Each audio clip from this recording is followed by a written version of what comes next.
Are you looking to grow revenues, increase profitability, or obtain financing? If so, you came to the right place. Running a business is all about leadership. How do you become a better leader? Learn from successful entrepreneurs and business owners how to lead your organization more effectively. That's why we created Leadership Live at 8:05, Talking Small Business, to help you succeed with your host, Andrew Frazier, Business Growth Pro and CFO and founder of the Small Business Pro University. Every Tuesday evening at 8 p.m. Eastern, we're joined by experienced entrepreneurs and business owners who share their secrets to success via live stream. Also, every Friday morning, we release a new podcast episode. Either way, you will learn about developing your business leadership skills from our roster of highly performing guest experts. Leadership Live is one of the many valuable resources provided through the Small Business Pro University, empowering business owners to learn, profit, and grow. Find out more at sbprou.com.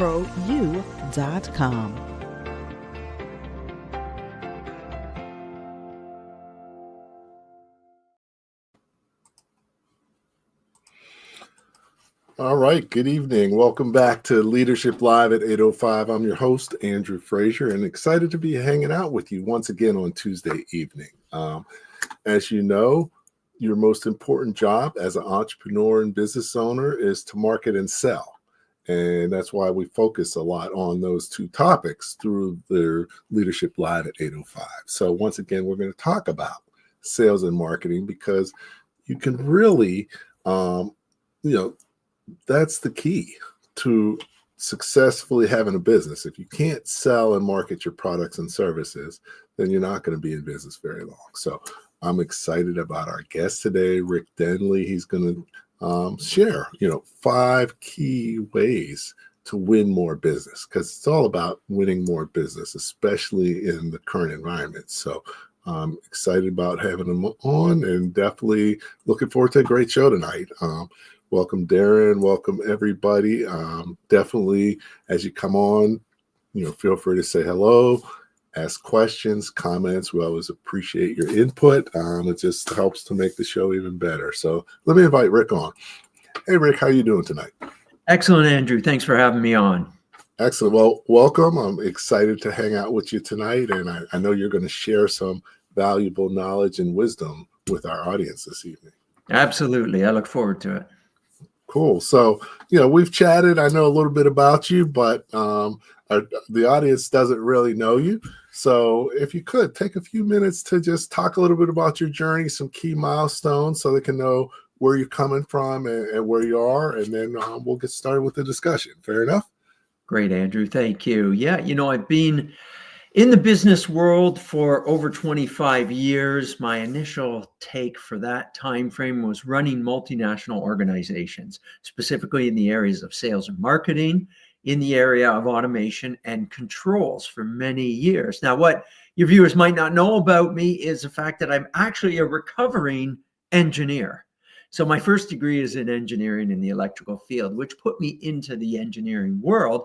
And after about 1.5 years, I quickly realized that I much preferred the business side of things and moved into selling. So in the 90s, I carried the bag, if you will, as an expression, for many, many years and cut my teeth in sales, all different levels of sales, to the point where I ended up running sales divisions for the organizations that I worked for. 3 major ones, one French-based, one American-based, and one German-based. And that took me through over 25 years of learning and experience and growth. And I say learning because learning, we don't use the word failure. It's learnings as we grow. And that's what's made me up as the leader that I am today. During that time frame, I'll share a story with you later when it dovetails in nicely to what we're talking about, where I actually became an entrepreneur, an owner-operator of a small firm, very much like many of your viewers here. So I can relate to them quite a bit on what that feels like. My entrepreneur journey now is solopreneur. About 5 years ago, I left the corporate world, wrote a little book here, which is a bestseller called Reinvent Yourself, and followed that up with coaching, consulting, and keynote speaking, all in the areas of growth through leadership. And that can be self-leadership as well. So that's been my journey for, well, I guess almost 30 years now. And really what I like to do is give back. So the more that I can share with people like your viewers and entrepreneurs and even business leaders over the years is what I love to do.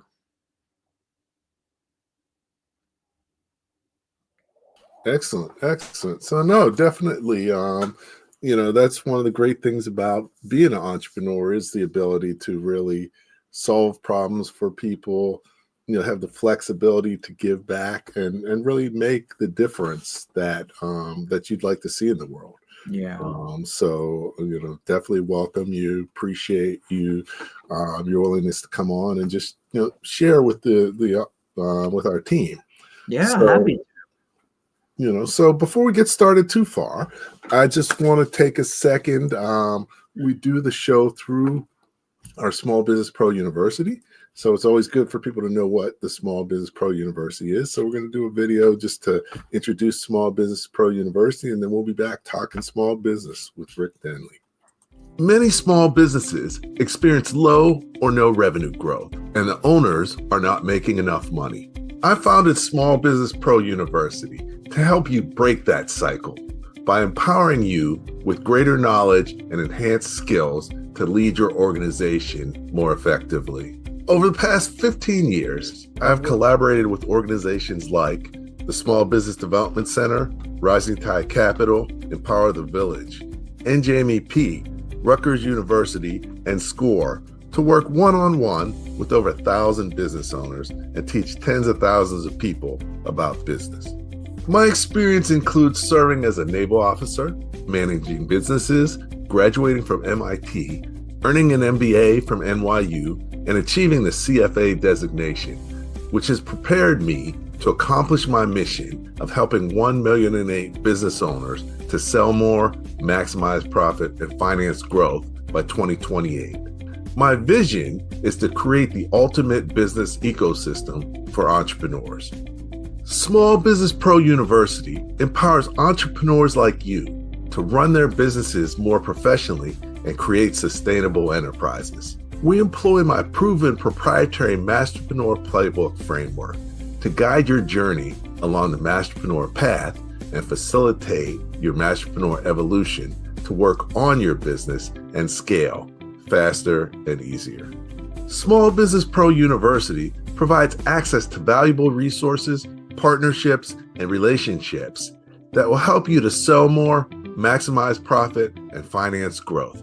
Our Masterpreneur initiatives include the Small Business Pro Network, 100+ expert-led multimedia courses, intensive training workshops, Spanish language training, Leadership Live at 8:05 live stream and podcast, in-person Power Breakfast events, and advisory coaching, consulting, and training services.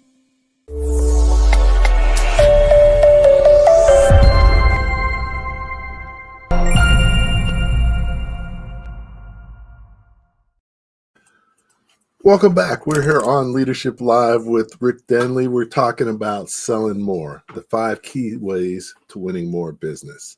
Rick, we both have an engineering background, and we've transitioned over to the dark side on the business side, or maybe some people might say we sold out.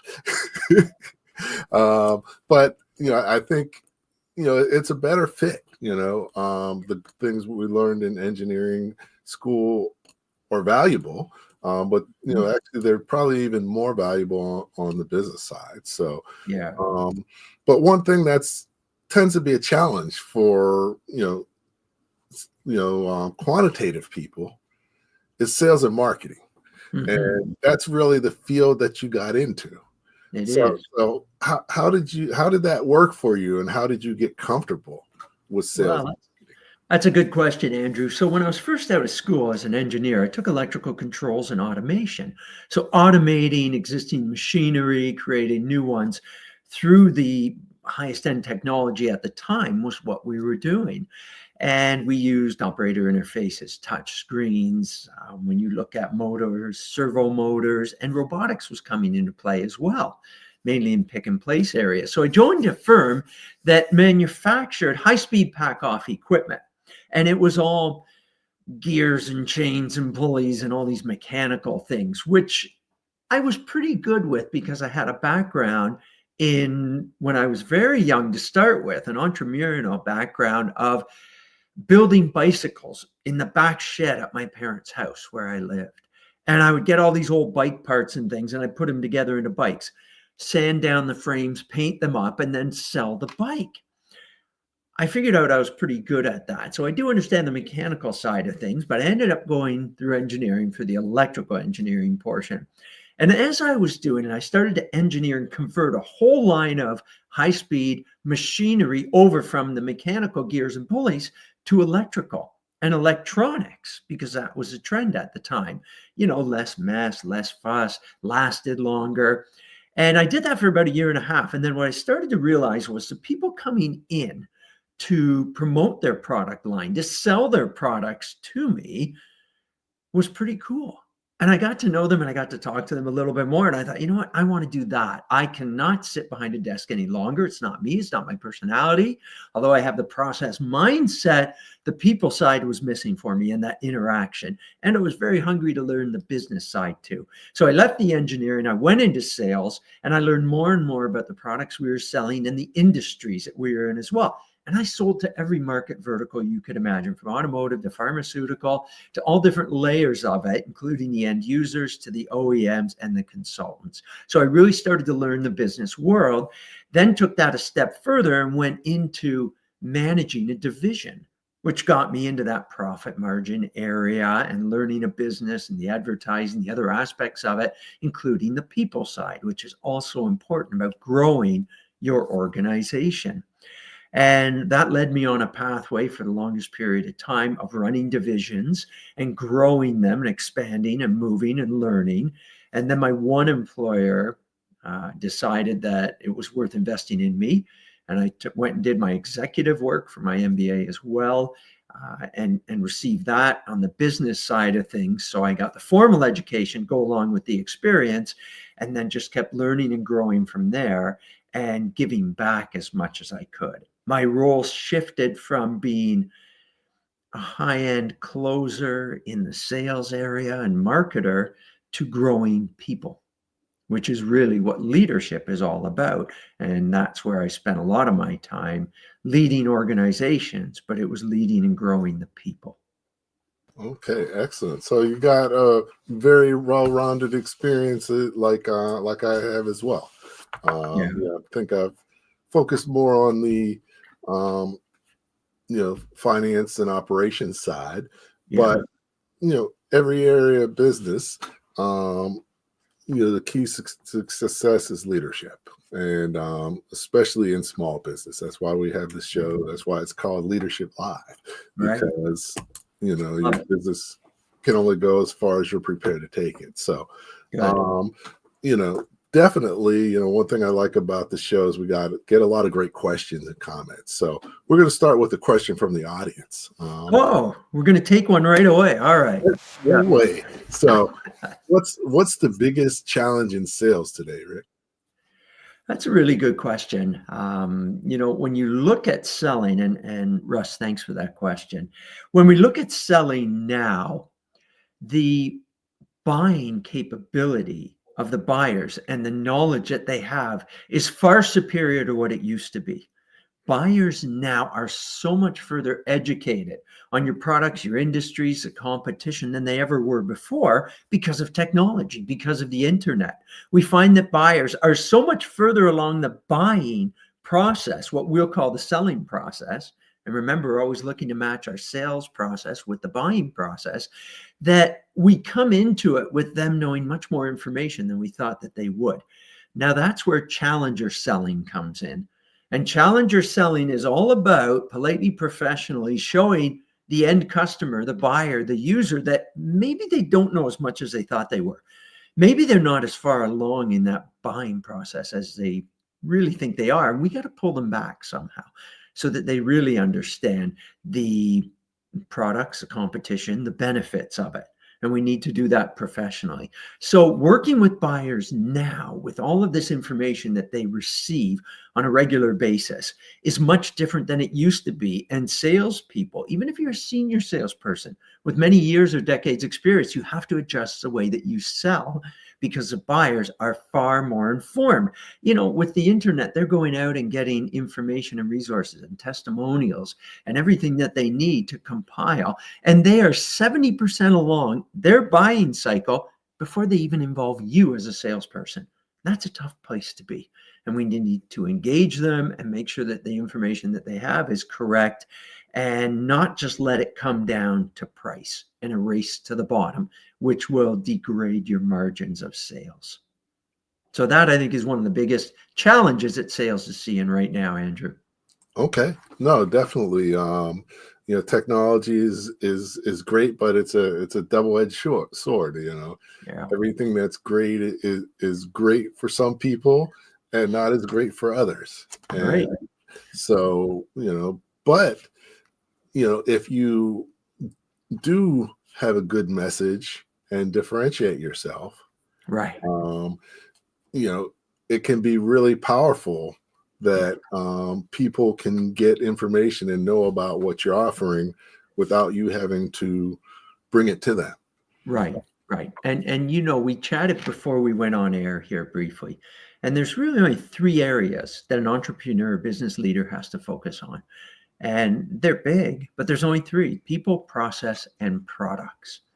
And sales falls into the products area specifically when sales is out there promoting a product. And what leaders need to be doing right now, and salespeople and marketing people all at once, is that we really need to look at growth through adjacencies. Okay. All right, growth through adjacencies. Let me dive into that for a minute. What we're looking at here is seeking out unique uses of your product, seeking out new markets for your product as well. The great book that you want to get out of the Red Sea and into the blue. And you want to look for new opportunities, segments, that are beyond your typical core sales area. And that takes some initiative, and you need to find those. And the upside of doing that is that it's a fresh look on it. You probably don't have the same competition that you had before because you're not quite comparing apples to apples when you situate your product in a unique solution or benefit to the end user. A typical company has, let's say, generates about 20% of their revenue from these adjacent industries. That needs to be increased. And if you do, it's going to be profitable and it's going to be unique as well. So needs to be some innovation there from the sales people and the sales leaders as well when they can do that. Does that make sense about adjacent industries? No, I mean, I think that makes total sense. I think definitely having an engineering background helps with that because it's all about problem solving. And then having been, worked at major organizations, you have a greater perspective. Yeah. And a wider perspective than most people have. So being able to see into different industries and what they need. Right. And how your products can serve differently. Let me give you a quick example if I can. Back in the years, if you remember the year 2008 and what happened then, one of the largest economic downturns in recent history was 2008. 3 months before that economic downturn hit, I was working with a corporation, moving along with my career, doing well, but an opportunity came up for me to move and become an owner of a small engineering firm, a consulting firm. And I looked at it as my foray into the world of entrepreneurship, and I took it. I left the safety of the corporate world, went into being an entrepreneur, a business owner, 12 staff, certain amount of revenue that was being generated. And 3 months later, the economy takes a tank. And that engineering firm was in a lot of trouble. And you can imagine how I felt. 2 kids, a few years away from needing to go to university, trying to save money for that. And here I left that safety of the corporate world and went into entrepreneurship. Wow. Sleepless nights was only the beginning of it. So what we needed to do as a company, a small company, was respond and react. And we did. And we figured out a way through that creativity to find not only adjacent markets, but to take our product offering in a different direction. We took it away from a product, meaning our consulting services, and made it a service all on its own. And as companies shed back their engineering departments or maintenance departments, we became that for them. And we boasted the ability to keep their lines, their manufacturing up and running on a regular basis. What we actually did was end up creating a service instead of consulting. Nobody was spending money on consulting and expanding. They were just looking to survive at that time. And survival meant keeping those lines running no matter what. So we converted our staff over through some training and the knowledge that we already had to a service organization that 24/7 would keep our clients up and running. Well, wouldn't you know it, that this new revenue generating stream actually grew for us. And it grew the business to the point where a year and a half later, through turbulent times like we're experiencing now, and the volatility that was there of the business, to the point where a major competitor knocked on my door and ended up buying out the organization. They liked the new revenue service stream that we created and didn't want to duplicate it or compete with us. So that was a real venture where we had to adjust, adapt, and move in a different direction, but carry our strengths with us. Look, right now the economic times are turbulent and volatile. And that's not going to change in the future.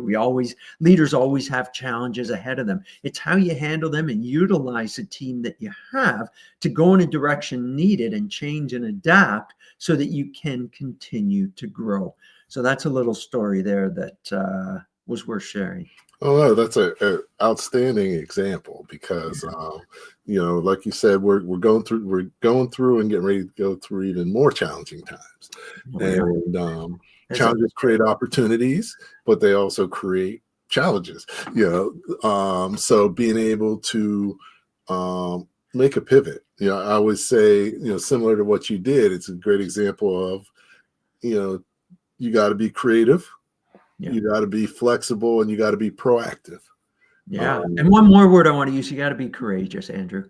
Leadership nowadays is full of courage, and we have to get past the fear that haunts us of failure, of not looking good. And we have to be a courageous leader. And whether it's a leader of one or a small team, you need to be sure that you're sending that vibe to the rest of the team as well to get them on board. Excellent. So no, definitely, that's very important. So now, we're going to have a discussion tonight, but I don't want to go too far away from the topic without covering the topic. And the topic is 5 keys to winning more business. Right. So I know you have 5 keys. So maybe why don't you just say the 5 keys, and then what we'll do is we'll go through each one individually. Well, they're all mixed in these different areas. The one that we already mentioned right here was looking and leading towards adjacencies in marketplace through product. That's going to be very important to us. The other one is adaptability to change. And that's a skill set that comes in. So where we have people, process, and products, we also have skills, tools, and knowledge. And those are 3 areas that we need to be focusing on as well. And I'm going to expand on those a little bit, how each of those can impact the 5 ways to grow your business. And these are the ways to grow your business. The people, the process, the products, and what skills, tools, and knowledge you need. I guess that's actually 6, but that's okay. Those are the ones that we're going to look at going forward. The McKinsey report that came out back in December shared the fact that adjacent markets is one of the fastest ways to grow your organization overall, and to pivot, as you said, Andrew, and take it in that direction. But there's other ways as well. When we start looking at long-term resilience to grow an organization, it starts with the courage to make these bold moves. So change is one of the most important things that we can get better at. So if change is a skill set, which I believe that it is, we need to improve as a leader our ability to change and adapt. Now, people say, well, change is hard. Change hurts. Change doesn't hurt. Resistance to change, well, that'll hurt. So we need to learn to change and adapt and not just accept or even embrace change. We need to be able to lead change, the change that we want to see in others and our organization. So we need to get out in front of that change and get it going. Now the brain, the prefrontal cortex of the brain doesn't like change. Tens of thousands of years old, and it's there to protect us. That's its job. And it thinks that change is a bad thing. Change isn't a bad thing, but we have to do it correctly. So make sure that we're deploying change so that we can grow. In fact, no growth will occur without change. If we always do what we always did, we'll always get what we always got. So we need to change something if we're going to continually scale and grow our business. So that's really what we need to look at as far as change goes within people as well.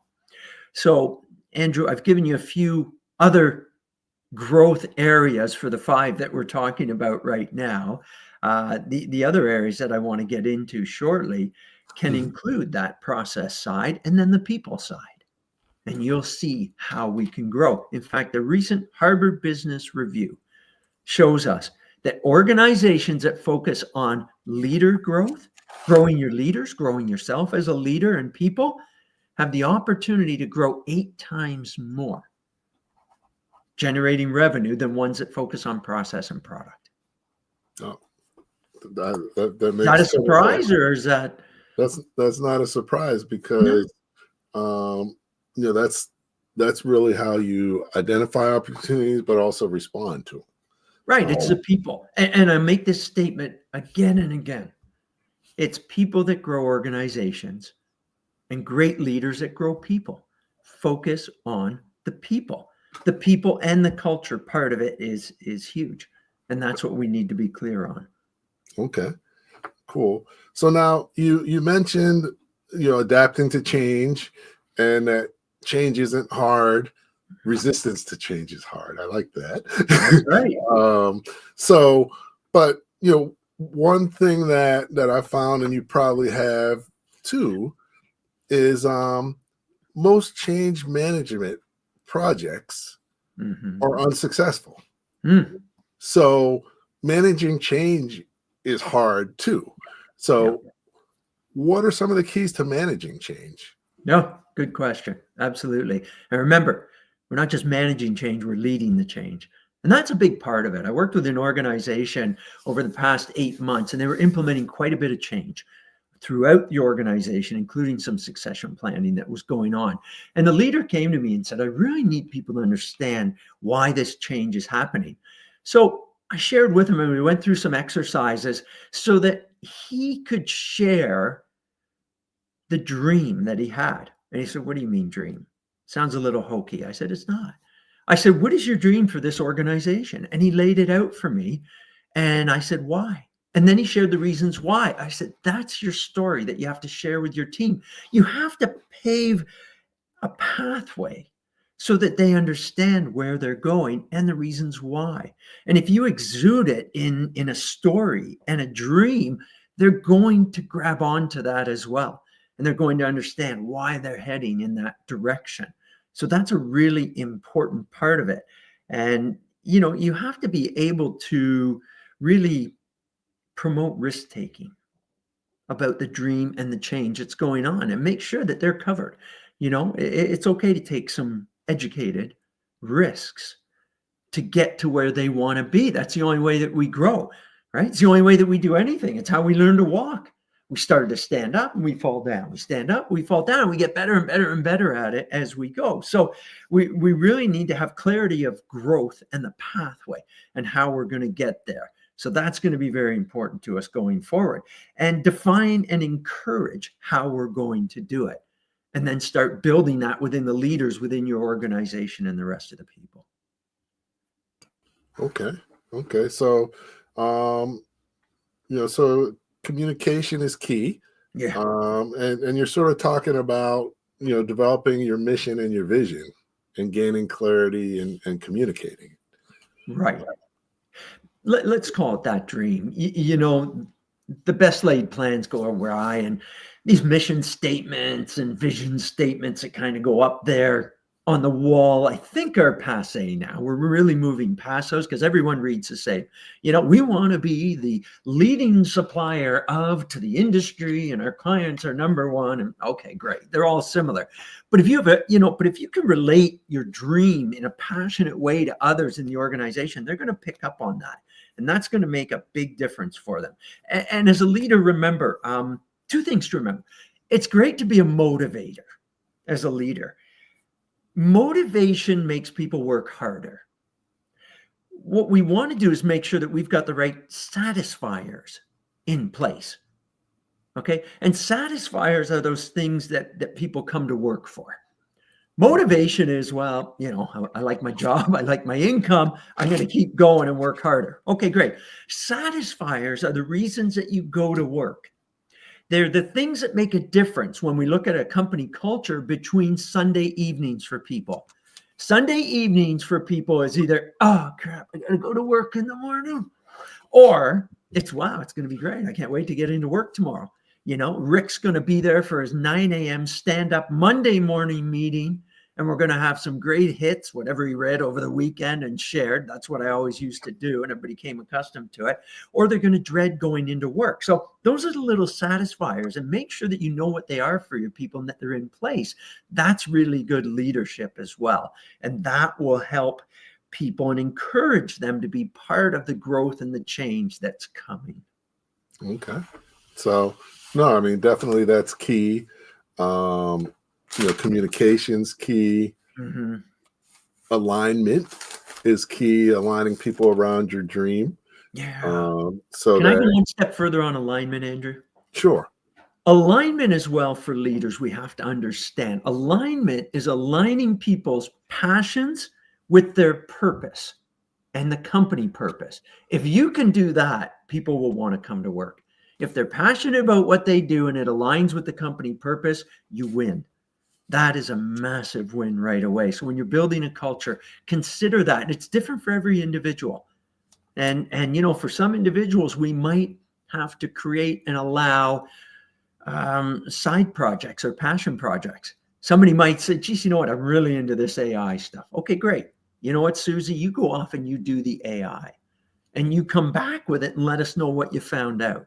And that keeps them interested and passionate about what they're doing. And that's really important as well. And that's that individual leadership one-on-one to understand everybody in your organization, whether it's, like I say, 1 or 100 people that you lead. Okay. No, I mean, definitely that makes total sense. So we're digging into some really good stuff here. But what I need to do is take a quick break, let people know about a couple events that are coming up. Terrific. And then we'll come back. Continue our conversation and talking small business. Join us for the Power Network event at the Boss Loft in Union, New Jersey on Thursday, March 20th.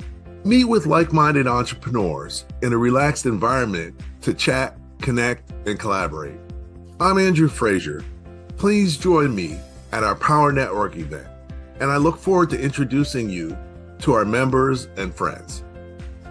Hey everyone, I'm Sumiko Hartley, owner of Miko New York LLC in the Boss Loft, New Jersey, where I create safe spaces for women entrepreneurs to be nurtured, celebrated, and supported. My mission is simple. It is to empower women to level up their skills, diversify their income so that they can blossom and thrive in business and in life. And that is why I am super excited to be hosting the Power Networking event with Andrew Frazier at the Boss Loft on Thursday, March 20th. So to all my lady entrepreneurs, and this one is for the fellas too, join us on March 20th to connect, to collaborate, and to expand your network with other powerhouse entrepreneurs. Hope to see you there. To learn more and register, visit www.sbpro.com/power-network today.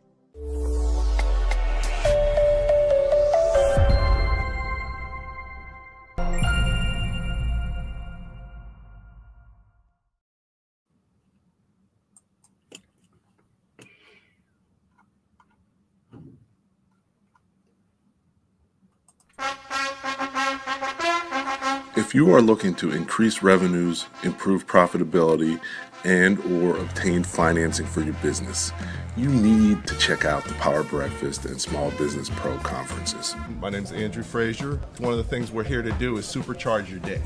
Today's Power Breakfast has really been a phenomenal experience.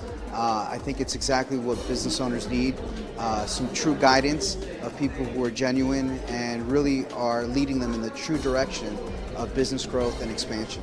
The Power Breakfast is so important for the entrepreneurial community because it gives the various business people who come together an opportunity to interact and also do some business. These events, hosted by Andrew Frazier, President and COO of Small Business Like a Pro, will supercharge your day.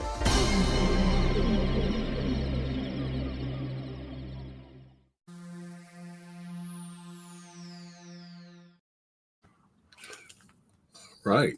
Welcome back. I'm here with Rick Denley, talking small business. We're talking about the 5 keys to winning more business. So we've talked about, really there's some keys as a leader, and change is really important. And, the way you look at it is in terms of people, processes, and products. Mm-hmm. And working on people's skills, their tools, and their knowledge. Right. So we definitely covered that, but I want to take it back to sales a little bit more because we have some questions from the audience around sales. So I want to make sure that we get to their questions as well. So let's take a look at initially.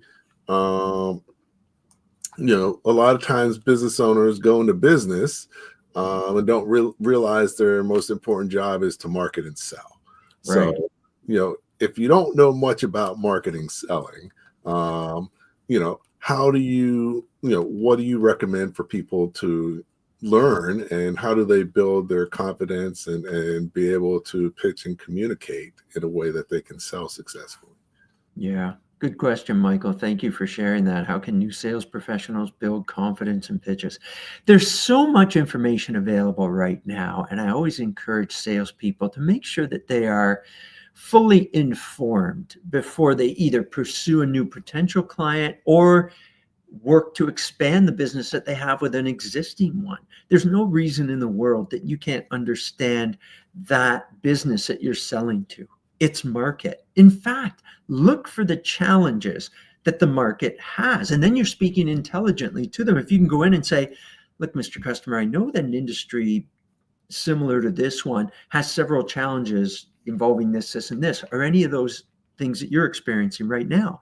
Knowing that your product can help solve them. So you're setting it up for that solution that you can provide to them. We have to leverage that data analytics that is out there for us right now and not ignore it. We've got the tools to do it. Make sure as well that you're enhancing your own credibility. And we can do that through building our own brand. At the end of the day, remember, people buy from people. And even when you leave another organization and come to another one, people are buying from people. Now, I know we've got a lot of online purchases and e-commerce happening as well, but many products, services, and solutions are bought through people. You're selling yourself. Build your own credibility and your brand. I encourage salespeople to become the industry expert, the absolute go-to person, the person that when there's a show or an event, they want to have you on stage during that discussion, sharing your knowledge. That's what people want to buy from right now. Buyers want to buy from somebody who's an industry expert and knows a lot about the industry, not just their own products. We have to be much greater than that. So I think that that's a few suggestions that can help salespeople. I would say new salespeople and veteran salespeople alike. All right. So, being the go-to person. Be the one they want to go to. Be the industry expert. Be the best. Strive to be the best in your industry that they want. Geez, I better call up Andrew. He's the best in the industry for knowing this type of thing. That's the type of person and credibility that you want to build. Okay, excellent. So, and that's a piece of building your brand. marketing, and I always say the better you market, the easier it is to sell. Yeah. And if you get good enough at marketing and you're the industry expert, many times you don't have to sell because people are coming to you buying. And isn't that what you want? At the end of the day, let's stop chasing and let's attract. You want to attract clients to you because of your solutions, because of your know-how, because of your expertise. And that opens up a whole new world when you talk about profitability as well. That you don't have to underscore your pricing and things because you're the expert that they're coming to. That's a good point, Andrew. Thank you for reminding me of that. We definitely want to be sure that we're the expert. Excellent. So no, definitely great insights. Now, everybody can't be the expert. So how do you come to terms with that? Especially if you're earlier on in your career and you may not be as experienced as other people. What strategies or ways to approach that would you recommend? It's similar to when we talked about product. We can talk about our own branding. We want to be unique. So whatever makes you you. Some of the best advice I got years ago was from my brother-in-law, and he was in business, and of course, I knew him personally through family and family events. And then one time we collaborated on something and he needed my business expertise. And he sees a lot of people and he's a coach at times too. And he said, look, it's been great working with you and you're incredibly professional. Can you give me a bit of advice? And I'll tell you something from my fighting career, which is a whole different story, that I went into amateur boxing to raise funds and awareness for cancer. I was told by him what I was told by my boxing coach. Your ego is not your amigo. So you got to put the ego aside and then do something which is very unique to you and become unique to the industry so that you're memorable as well. Just like you want your product to solve unique applications or have some sort of unique benefit, you have to bring that too. And the advice he gave me beyond that was be yourself. Be yourself so that you're authentic and you're genuine. Because at the end of the day, people only buy from people that they know, like, and trust. So how do we get to the trust factor sooner? We be authentic in our approach to things. Be the person that you are, and that will really come through for people. And I think it's really your unique gift. It's your secret weapon, is being authentic and unique to the products and solutions that you're selling, how you bring them to marketplace. Okay. So actually you pre-answered this question. Okay, Ariel. So what's your top tip for building trust with clients? Thank you. That was good. Yeah, a little bit of preamble there. Definitely. Here's another question that I think a lot of business has ups and downs. Yeah. And can be challenging at times. Very challenging at times. How do you stay motivated during tough times? Okay, it's a good question. And, for people that know me and get to know me as well, yeah, I do the fight cancer stuff where I'm an amateur boxer. I try and look after myself. I run triathlons and such as well. And, to do things that high level, just like your business, motivation is important. But I'm going to tell you something. Motivation wanes with everybody. It goes up and down. And there's days I don't want to do it. There's days I don't want to do my job. There's days I don't want to go to the gym.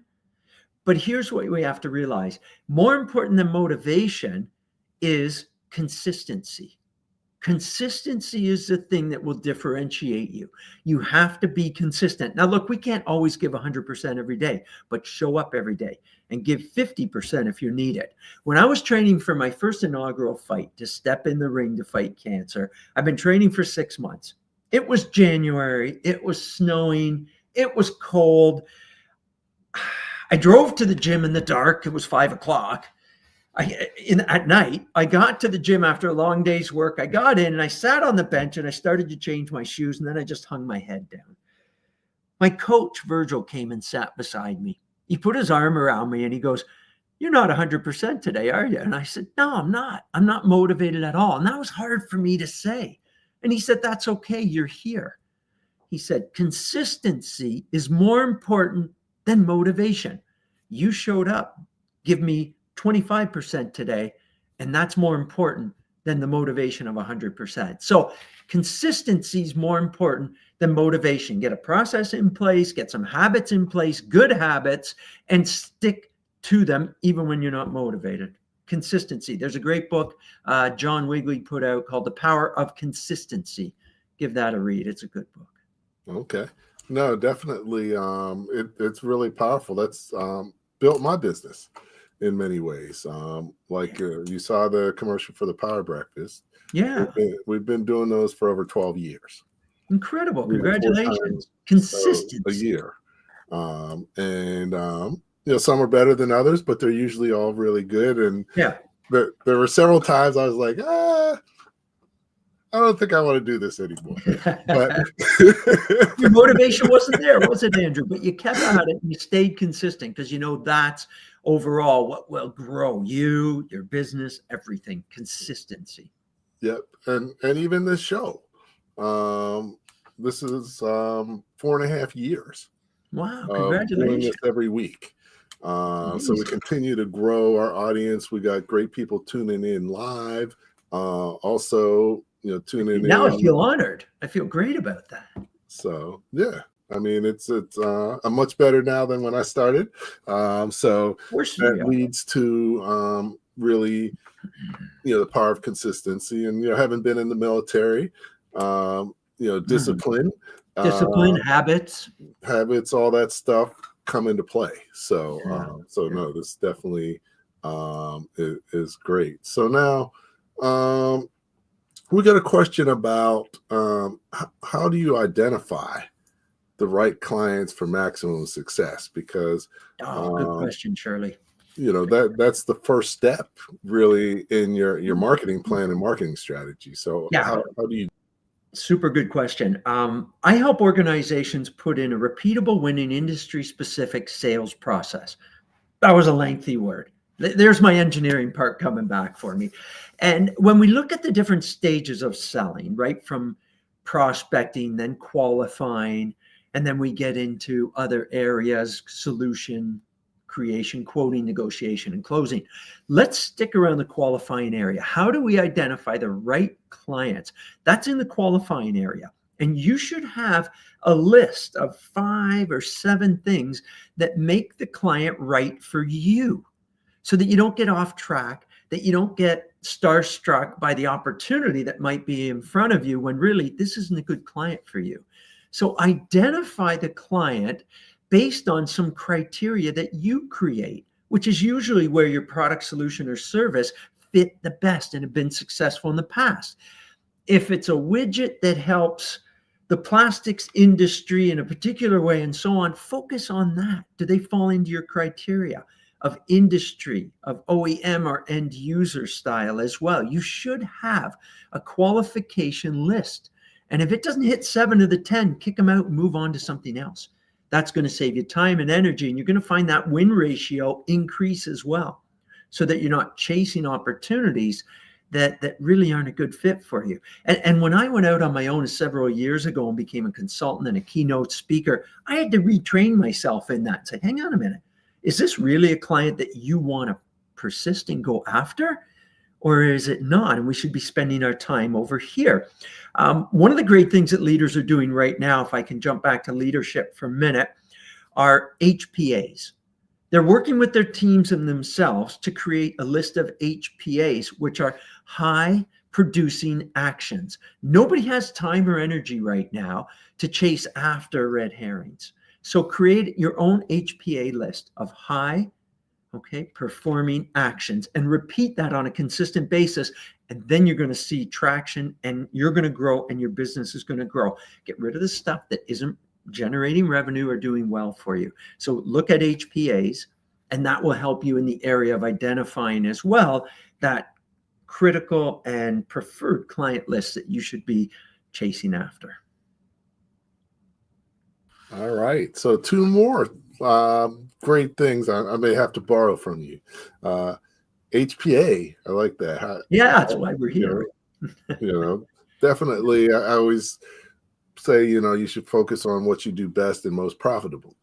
But Yeah. that sort of matches up with HPAs. Yeah. And then the Those other are the one was, specific actions that get you that profitability and the things that you're good at. Write them down and put them up on your monitor so you see them. Put them in the mirror of your bathroom every day. This is what I need to focus on. Because too often we get pulled away to other things. And sometimes we enjoy other things more, which I understand. But focus and spend 80% of your time on the HPAs.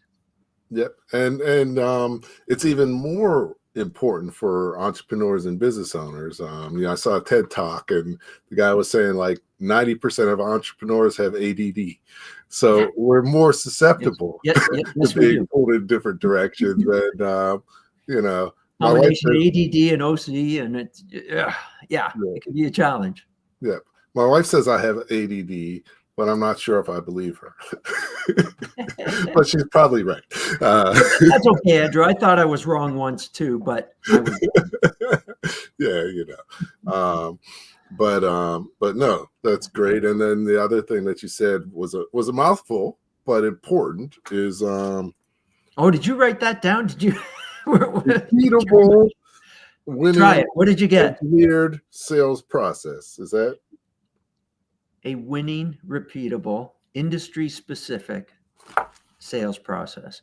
So there's a few key points in there, and everybody should map this out if they don't have it already. You should have a sales process in place, and many people do within their CRM, which is fine, but you should fine-tune it to yourself. And the key in there is that it's customized and it's industry-specific, because every industry is a little bit different.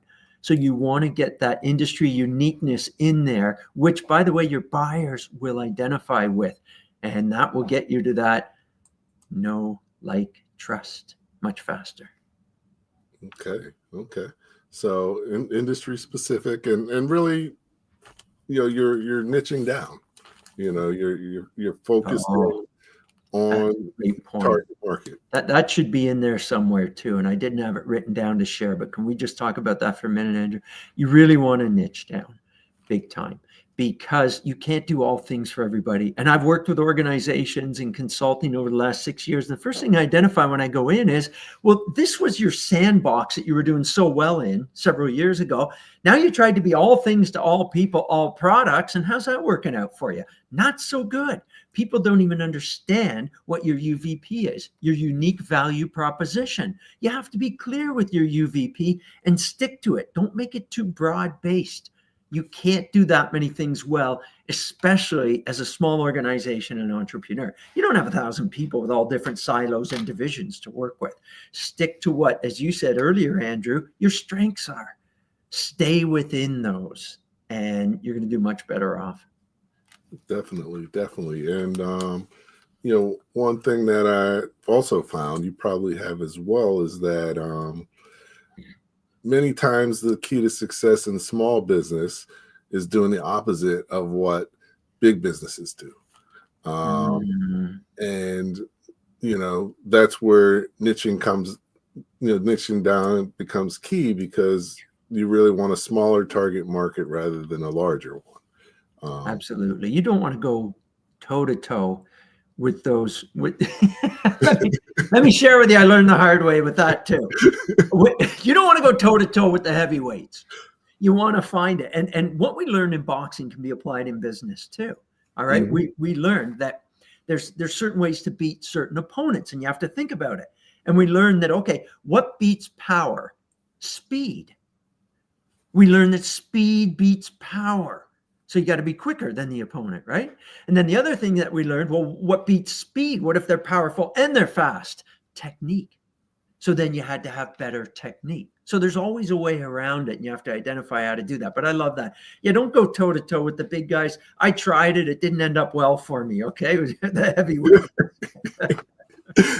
Yep. So, when you're preparing to sell, you should start watching some Rocky movies. Absolutely. Yeah. Watch the Rocky movies, then the Creed movies, and any others you can get. I went back and watched them all. Yeah, I've seen all of them many times. Yeah. So no, this is great. I mean, unfortunately, the hour goes really fast. So we're bumping up on the hour. But before we close out, definitely we covered a lot of stuff.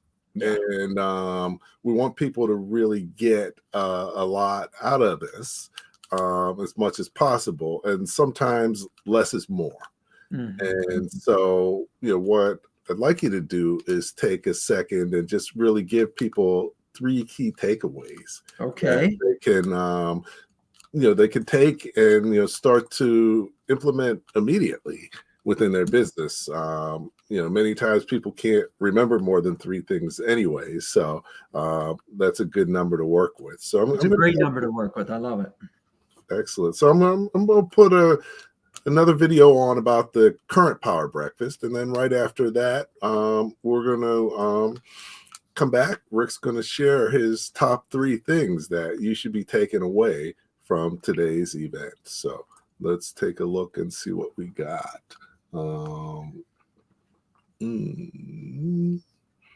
Yep, here we go. When I tell you that you walk into this space and you know it's a different type of energy, are you going to be supercharged? Of course you are. I'm supercharged right now. Power Breakfast is a great event. It certainly helped me in my business. I've met a lot of referral partners, a lot of clients. Everyone has an opportunity to connect with small and medium-sized businesses all over New Jersey and really get the most and understand the resources that are out there and available to them. Hi, I'm Andrew Frazier, Masterpreneur and founder of Small Business Pro University. For more than 10 years, our Power Breakfast events have directly resulted in tens of millions of dollars in both revenue and financing for attendees. Join me at the Power Breakfast in the clubhouse at Galloping Hill Golf Course in Kenilworth, New Jersey on Friday, March 21st to learn best practices, enjoy great networking, and gain useful knowledge. We will supercharge your day. Today's Power Breakfast was not only inspirational, but I walked away with some tangible skills and techniques that I can put into action in my business when I go home today. This Power Breakfast theme is work on your business and scale. You don't want to miss our featured guest speaker, Wallace Santos, CEO of Main Gear. I'm Wallace, CEO and founder for Main Gear Computers. We manufacture gaming PCs and we sell them online, so maingear.com. Today we're considered basically the Ferrari of gaming PCs. Think of really beautiful bespoke computers that are designed for performance and entertainment. That's what we do. I look forward to seeing you at the Power Breakfast in the clubhouse at Galloping Hill Golf Course in Kenilworth, New Jersey on Friday, March 21st. To learn more and register, visit www.sbprou.com/power-breakfast.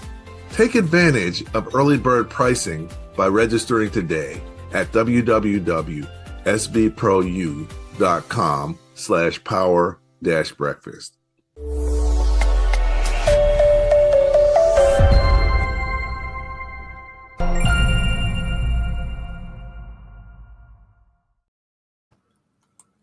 Okay, welcome back to Leadership Live at 8:05. I'm here with Rick Denley, and we had a great discussion on selling more, the 5 keys to winning more business. Rick's going to share the top 3 things that we should be taking away from this conversation so that we can implement them tomorrow and be more successful as a result. All right, Andrew, great. So we're going to do a 1, 2, 3 punch combo to knock this out. All right, first thing, people. Make sure that we're focusing on people. People will grow your organization more than anything else, process, product, and so on. And that includes yourself. So work on adaptability and leading change. That's in the people area. So that's number 1. Second thing is definitely a tool to be using, which is your HPAs. Make sure that you define your high performing actions and focus on those 80% of the time. Okay? Focus, focus, focus. And the third thing is consistency over motivation. Look, we all don't have great days where we feel 100%. Put in 25% when you feel that way, but be consistent. Don't quit. Don't give up. Just keep moving forward. Some days we move forward faster than others when we're not as motivated. Be consistent. So those are my top 3 for people this evening, Andrew. Excellent. So no, those are perfect. I think definitely, focusing on development. Before you can grow your business, you got to grow yourself and your team. Focus on what's most important. So that's number 2, and then consistency versus motivation. Sometimes the winner is just the one who hangs around the longest. You probably saw in Forrest Gump, he was, the shrimp fisherman and not doing too well. But after the storm and everybody disappeared, he did great. So, keep showing up. I like that. So you just, you keep showing up. Even for me, you can't beat somebody who doesn't quit, Andrew. You can't beat him. Right. That doesn't quit, keeps getting up. And, definitely, that's what it takes. You got to be tough. You got to be gritty if you're going to be a successful business owner. So grit's a great word. So this has been great, Rick. Definitely appreciate you joining me. Thank you. Great comments from the audience. So definitely appreciate everybody asking great questions, sharing your comments. Definitely, Rick is accessible. He's a great guy. So if you want to connect with him on LinkedIn, there's his information. It's in the chat as well. Please. And, you can check out his website. Here's his website. Check it out. If you're looking for a copy of his book, you can get it through there as well. Absolutely. Thanks, Andrew. Okay. Anything you want to share before we close things out, Rick? Yeah, you mentioned a great word, and it was grit. Angela Duckworth, if you're looking for your next book to read, wrote a great book called Grit. And she narrowed down what successful people, whether they're politicians, CEOs, athletes, all have grit. And grit has 2 elements. It's passion and persistence. That's what we need to have going forward. So align yourself with the passion of what you love to do and stay with it, and you'll be successful. Excellent. So no, definitely. So I'm going to close things out, but if you can hang out for a minute, and we'll catch up in a minute. So once again, thanks everybody for tuning in. Always appreciate your comments and questions. Rick shared some valuable stuff, and definitely hope you learned something. I learned some things as well, and that's why we do the show, to really help you learn and grow your knowledge and develop your leadership skills, so you can be a better leader and move your organization forward faster and easier. As you know, each week we have great guests and great topics. So next week, our topic is how to finance your contracts. Where we have Irvin Hughes, and we're going to talk about financing government contracts. As a small business, cash flow is always a challenge, and especially if you get larger contracts. So our guest Irvin Hughes, he actually helps people finance their government contracts. So we're going to have a good conversation about not just how to finance them, but how to get them and the right types of contracts and deals that you can get so that they're more financeable. So hopefully you can join us next week, and looking forward to that show as well. But just always remember that at the end of the day, that the more you know, the faster and more successfully your business is going to grow. Thank you for listening to Leadership Live at 8:05, Talking Small Business. Subscribe to our YouTube channel and to the podcast on your favorite podcast platform. Leadership Live is one of the many valuable resources provided through the Small Business Pro University, empowering business owners to learn, profit, and grow. Find out more at sbpro.u.com.